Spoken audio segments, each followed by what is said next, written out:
it's natural at this time of the year to do an assessment of our kids. Kind of where are they at with learning and how is school going? There's kind of a natural lull in November and December that kind of sweeps over our kids, and they have to be encouraged to continue to fight the good fight in studies. Oftentimes that means we introduce mentorship or in some ways tutors to their lives to help them walk through hard times or challenging subjects. Well, today in the Celebrate Kids podcast, in this daily segment, Face in the Dark, we're going to look at this topic a little bit from some new studies that are showing that tutoring in a specific way actually benefits kids more than tutoring in what we might call a traditional way, where we would send students to a classroom to kind of work on remedial work. Dr. Kathy has some great advice, insights, and experience in this, and she's going to give us some thoughts on this next on the Celebrate Kids podcast in this daily segment, Face in the Dark. Don't be afraid of the dark. Be careful with stars. Not every light is going to guide you, baby. Not every light is going to guide you. So Dr. Kathy, there's federal data from the 2022-2023 school year that reveals that over 80% of public schools are now providing tutoring. But of those 80% of those schools, only 37% offer what's called high-dosage tutoring. That's what they call kind of the most effective approach to tutoring. Experts emphasize that this approach to tutoring is successful because it involves integration into the school day with consistent tutor-to-student relationships and coordination with classroom teachers to focus on tutoring on the right skills and share information about performance from the classroom. So I'm a little bit stuck on this fact that 8 out of 10 public schools offer tutoring. I think I'm kind of stuck on that because in my experience, kind of in Christian schools, homeschool co-ops, other things,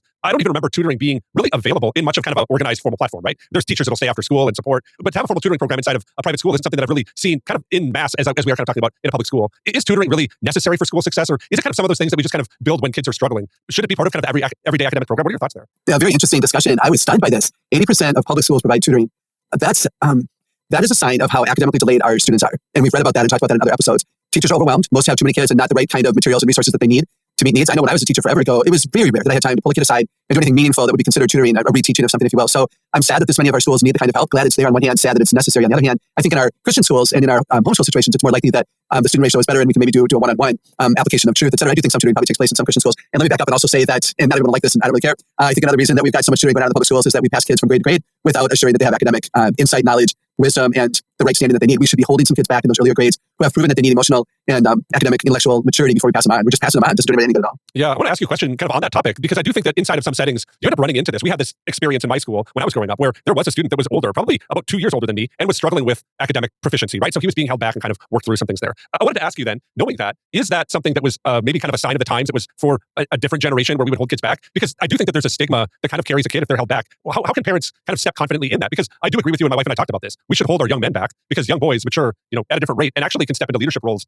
better or with greater confidence when they're older juniors or older seniors versus being a younger junior or a younger senior. Do we just need to kind of, grow some toughness and do that as parents? Or what would you kind of say to that setting?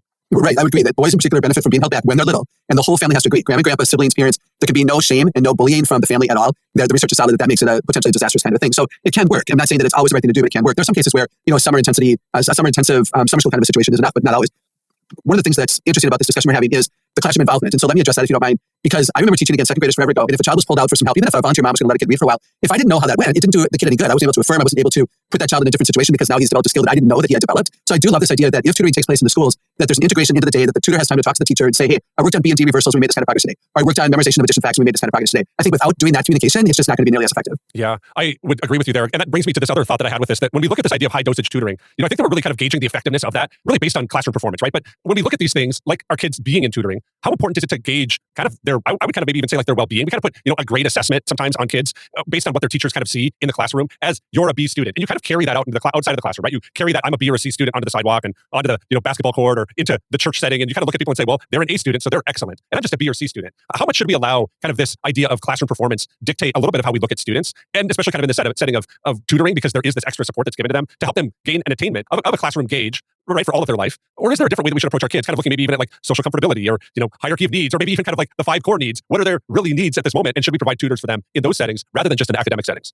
That's fascinating, right? What if a child gets a low score in security and so we grade them down because mom and dad are going through a divorce? Then maybe that means that they need some guidance, help, et cetera. It's a fascinating way to look at it. I'm certainly aware, not clueless nor are you, that a kid who gets an academic label can have a hard time shaking it. And it is something that can be damaging or a blessing, either way. But we're so much more than that. When we teach identity here at Celebrate Kids, we talk about how they have intellectual identity, emotional identity, social identity, physical identity, and spiritual identity. So if you're parenting and your child comes home with either great or not great intellectual label, and you feel like that's taking too much control over who your child is becoming, well, address that as best you can. Then also make sure they know the rest of who they are. Are they emotionally vulnerable? Are they emotionally secure? Are they physically healthy? Are they socially brilliant? And are they loyal and dependable and honest? And are they intuitive? And so therefore they have really good friendships.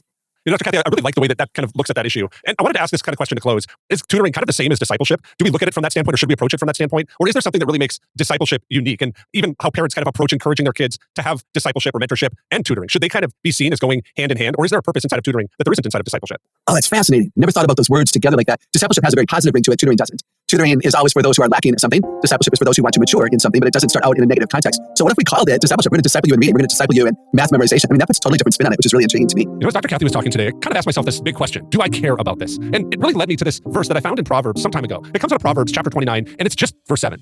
This is what's written. The righteous care about justice for the poor, but the wicked have no such concern. You know that word poor, it kind of carries a connotation for most of us in the West at least, that we look at it as monetarily poor. But what if we thought about it maybe in the sense of Jesus, the Sermon on the Mount? Blessed are the poor in spirit. I think there's a larger concern that God gives to all of humans, but specifically to Christians, that they care about justice for those who might not have as much opportunity, or maybe mental faculties, or maybe even mental abilities, and also physical abilities. What if, as parents, we stepped in to teach our kids to care for those who are poor in something, that they lack something, that we would direct them first to the greatest physician, but also to teach our kids to see that those who act out in different ways, who try to find salvation in other areas, they're really poor in something, poor in relationships, poor in other things. And I think as parents, it's kind of dynamic for us to teach our kids to care about justice for those people, that they would stand justified before the Lord because of the work of Jesus Christ. And can our kids be those people that care for them, and that they wouldn't be wicked and have no such concern? I think doing that and modeling that well for our kids is a bright light that shines and cuts through the darkest times. I want to thank you for listening to the Celebrate Kids podcast. In this, our daily segment, Facing the Dark, we're in the middle of a fundraising drive here at Celebrate Kids to give you more resources. Dr. Kathy actually is in Chicago right now, meeting to talk about new books that she wants to write in 2024. Would you pray for her? And would you consider supporting us here at Celebrate Kids? You can do that by going to celebratekids.com/give. That's just celebratekids.com/give. And join us as we continue to give encouragement and courage to parents and those caring for kids, that we could celebrate kids in the same way Jesus did. On behalf of Dr. Kathy Cook, my name's Wayne Stender. Thanks for listening, and we're looking forward to seeing you here again tomorrow.